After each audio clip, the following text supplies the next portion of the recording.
আমির তু ভালোবাসি তোকে সিজন 3 আজকে অষ্টম পর্ব। খানবাড়ির ড্রয়িং রুমে যেন মুহূর্তেই ছড়িয়ে পড়েছে নিস্তব্ধতা। সামান্য আগে যেখানে ছিল হাসি নাচ গান, সেই আনন্দে ছায়া ফেলেছে এক অপরিচিত কণ্ঠের সত্যের দাবি। রাই নিশ্চুপ। মেয়েটি এখনো দাঁড়িয়ে আছে, চোখে মুখে হতাশার প্রশ্ন নিয়ে। আদি ধীরে ধীরে রায়ের দিকে এগিয়ে এলো। রাই, তুমি যদি সত্যি কিছু জানো প্লিজ এখন বলো, চুপ করে থেকো না। আমি কিছুই জানতাম না আদি। কানাডায় থাকাকালীন সময়ে আমার পাশে কেউ ছিল না মা ছাড়া। একদিন মা সাথে করে নিয়ে বাবার সাথে হসপিটালে দেখা করে বাসায় ফিরছিলাম। আসার পথে এক আন্টির সাথে দেখা হয়। কথা বলতে বলতে জানতে পারি সেও বাংলাদেশের নাগরিক। কানাডাতে আসছে 3 থেকে 4 বছর হলো। তার বাসা আমাদের বাসার পাশেই। ওখান থেকে তাদের সাথে আমার পরিচয় হয়। রাস্তায় দেখা হতো, অনেক সময় আমাদের বাসায় আসতো, কথা হতো। একদিন ওনার ছেলেকে সাথে নিয়ে কোথায় যাচ্ছিলেন। আমি মা বাবাকে নিয়ে হসপিটালে যাচ্ছিলাম। তখনই ওনার ছেলের সাথে দেখা হয়। আন্টিটার ছেলের নাম রাজীব, আর ইনি হলেন রাজীবের বড় বোন তুলি। তখন থেকে তাকে চিনতাম। আস্তে আস্তে তার সাথে বন্ধুত্ব হয়, কথা হতো মাঝে মধ্যে। কোনো সাহায্য লাগলে সাহায্য করত। একদিন সে আমাকে প্রেমের প্রস্তাব দেয়। আমি তখনই তাকে না করে দিই।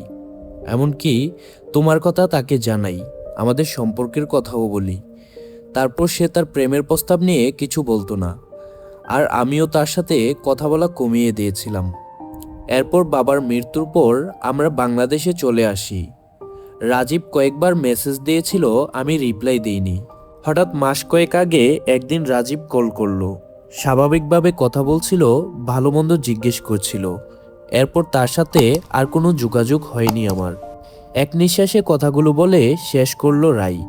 আদি চুপ, চোখে গভীর হতাশা। আবির গম্ভীর গলায় বলল, রাই তুমি জানো সে নিখোঁজ এখনো? সে হঠাৎ আরেকদিন ফোনে কিছু বলতে চাচ্ছিল, কিন্তু আমি ভালো করে বুঝতে পারিনি কি বলেছে। এরপর আর যোগাযোগ হয়নি।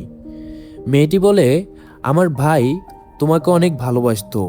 সে বলেছিল তোমাকে ছাড়া বাঁচবে না। রাই হতবাক, কান্না ভয়ে চোখ ভরে আসে। আদি ধীরে ধীরে এগিয়ে আসে মেয়েটির দিকে, মানে তুলির দিকে। আপনার ভাইকে আমরা খুঁজে বের করব, কিন্তু রাইকে দোষী করবেন না। আদি সবার সামনে রায়ের হাত ধরে বলে, ভালোবাসা মানে শুধু অতীত জানা নয়, ভালোবাসা মানে অতীতকে গ্রহণ করাও। রাই যদি কিছু না জানে তবে আমি বিশ্বাস করব, আর যদি কিছু জানেও তাও আমি পাশে থাকব, কারণ আমি ভালোবাসি রাইকে। আমির তু। রাই কান্নায় ভেঙে পড়ে আদির বুকে। আলী আহমেদ খান ধীরে ধীরে বলে ওঠেন, ভালোবাসা যদি সত্যি হয় তাহলে সে হাজার ঝড়েও অটুট থাকে। আবির তানবীর মেয়েটির থেকে তার বড় ভাই রাজীবের সকল তথ্য নিল। আবির তার পরিচিত কয়েকজনকে কল করে খোঁজ নেয়ার কথা বলল। আলী আহমেদ খান, মুজাম্মেল খান বাড়ির সকলে চিন্তায় পড়ে গেল। আবির তানবীর পরিবারকে শান্ত করার চেষ্টা করতেছে। বাকি সদস্যদের আগেই যে যার রুমে চলে গেল। রাত অনেক গভীর, কিন্তু খানবাড়ির হৃদয়ে যেন আবার জ্বলছে এক আশার প্রদীপ। রাই আদির চোখে আরেকবার ফিরে এসেছে আলো। আদি রাইকে বোঝাচ্ছে, কিন্তু অজানা ভয় তাকে ঘিরে রেখেছে। তুমি কি ভাবছো? ওদের পথ পরিষ্কার। আসল খেলা তো এখন শুরু হবে তানবীর ভাই। তানবীর থমকে যায়। কে পাঠিয়েছে এই মেসেজ? নতুন কারুর আগমন, নাকি পুরনো কোনো শত্রু ফিরে আসতে চলেছে? রাত তখন প্রায় 2টো। চারদিকে নিস্তব্ধতা, শুধু মাঝে মাঝে রাতচোরা পাখির ডাক শোনা যায়। কিন্তু খানবাড়ির ভেতরে তানবীর পায়চারি করছে বারান্দায়। মোবাইল স্ক্রিনে সেই অদ্ভুত মেসেজটা বারবার দেখে নিচ্ছে সে। কি ভাবছো? ওদের পথ পরিষ্কার। আসল খেলা তো এখন শুরু হবে তানবীর ভাই। তানবীরের গা শিউরে উঠল। কারা এত পরিকল্পনা করছে? কারা এতটা কাছে এসে গেল যে আমার নাম ধরে মেসেজ দিতে পারে? কিছুক্ষণ ভাবনার পর সে আবিরকে কল দিল। আবির ঘুমাচ্ছিল, কিন্তু ফোন বাজতেই উঠে পড়ে। হ্যালো, কি হয়েছে? আবির ভাইয়া, একটা মেসেজ এসেছে। তানবীর মেসেজটা আবিরকে দেয়। ড্রয়িং রুমে বসে তানবীর ও আবির মেসেজ নিয়ে আলোচনা করে। আবির চোখ নর্মাল রাখলেও ভিতরে ভিতরে কাঁপছে। তানবীর, এটা সাধারণ কোনো হুমকি না, এটা ওদের পরিকল্পনার দ্বিতীয় ধাপ। মানে মানে প্রথম ধাপে ওরা রাজীবকে সরিয়েছে, দ্বিতীয় ধাপে টার্গেট আমরা, অথবা রাই। তানবীর বলে উঠল, রাই, আদি, ওদের কেউ হাত দিতে পারবে না, আমরা আছি।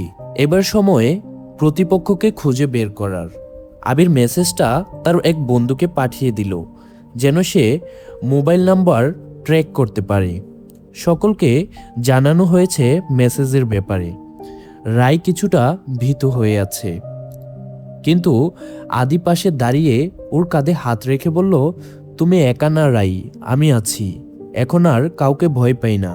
ভালোবাসা যদি সঠিক হয়, ভয় তখন হার মানে। তানবীরের ফোনে আসা সেই মেসেজটার কথা শুনে বাড়ির বড়রা আতঙ্কিত হয়ে যায়। সবাই চিন্তিত হয়ে যায়, কে এই ব্যক্তি? আলী আহমেদ খান, মোজাম্মেল খান, ইকবাল খান আলোচনা করে তাদের পুরনো অতীত নিয়ে। এই বিজনেস করতে যেয়ে যেমন ভালো মানুষের সাথে কথা হয়েছে, তেমনি কিছু শত্রু তৈরি হয়েছিল যারা সবসময় তাদের ক্ষতি করতে চেয়েছে। আলী আহমেদ খান হঠাৎ বললেন, মোজাম্মেল খান, তোমার পুরনো সেই লোকটার কথা মনে আছে, যে ব্যবসার প্রতিদ্বন্দ্বী ছিল, এক সময় আমাদের পরিবারের বিরুদ্ধে ছিল, ব্যবসার ক্ষতি করতে চেয়েছিল। আমার সন্দেহ ও আবার ফিরে এসেছে। মোজাম্মেল খান হু হু করে মাথা নাড়লেন। সে লোকটা শুনেছি এখন অসুস্থ, বয়স হয়েছে, কিন্তু তার ছেলেও নাকি এখন একই কাজে জড়িত আছে। কানাডায় থাকতো, নাম ছিল শাহরিয়ার। তানবীর আবির থমকে যায়। রাজীবের বন্ধুর নামও শাহরিয়ার ছিল। তাহলে কি ওদের যোগসূত্র রয়েছে? এর মধ্যে আবিরের সে বন্ধু আবিরকে রাজীবের সকল তথ্য দেয়। আবির সাথে একটা ল্যাপটপ খুলে রাজীবের সোশ্যাল মিডিয়া অ্যাকাউন্ট খুঁজতে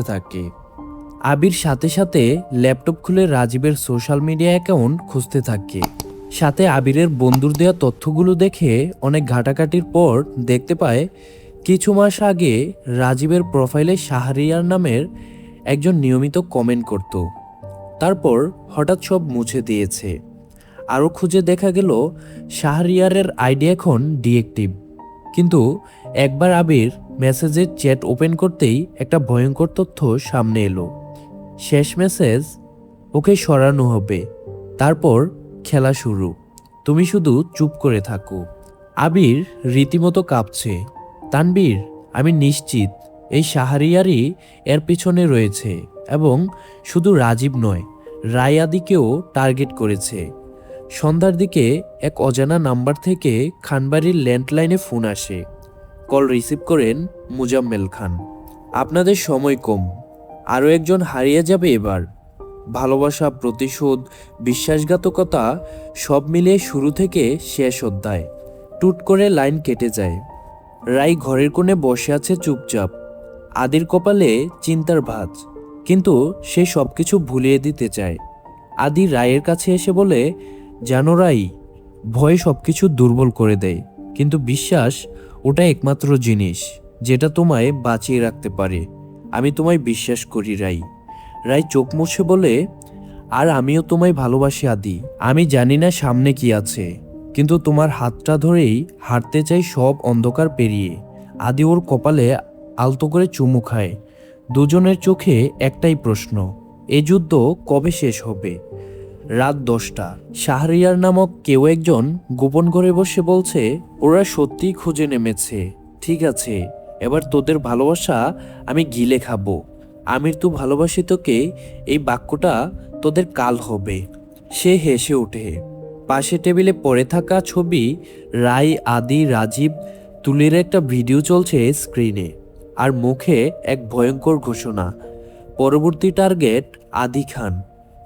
রাত তখন গভীর, পুরো খানবাড়ি নিস্তব্ধ, যেন একটা কালো ছায়া সবকিছু গ্রাস করে নিচ্ছে। সবাই ঘুমিয়ে পড়লেও আদি জেগে আছে। আদি বারান্দায় দাঁড়িয়ে আছে, চোখে অদ্ভুত এক ক্লান্তি, দুশ্চিন্তা নিয়ে। তার বুকের ভেতর যেন একটা কিছু চেপে বসেছে। একদিকে রাজীবের হারিয়ে যাওয়া, অন্যদিকে অজানা শত্রুর হুমকি, আর সবচেয়ে বেশি ভাবাচ্ছে রায়কে নিয়ে এক নতুন শঙ্কা। হঠাৎ পেছন থেকে রায় এসে তার কাঁধে হাত রাখে। আদি, তুমি এখনো ঘুমাওনি? আদি মুচকি হাসে। ভয়কে ঘুমানো শেখাতে পারিনি আজও। রাই কাছে এসে দাঁড়ালো। ভয় কেটে যাবে যদি আমরা একসাথে থাকি। একে অপরের পাশে থাকলেই সব পেরিয়ে যাওয়া যায়। আমি জানি তুমি আমাকে ভালোবাসো আদি, কিন্তু আমি চাই তুমি নিজেকেও ভালোবাসো। এসব ঝড়েও তুমি একা একা পড়ে যেও না। আদি চোখ নামিয়ে বলে, তুমি না থাকলে আমি কি সত্যিই থাকতাম রাই? রাই তাকে জড়িয়ে ধরে। মুহূর্তটা ছিল নিস্তব্ধ, কিন্তু দুটো হৃদয়ের মধ্যে চলছিল হাজার কথা, প্রতিশ্রুতি আর ভালোবাসা। এদিকে তানবীর ও আবির সারা রাত জেগে তথ্য জোগাড় করছিল।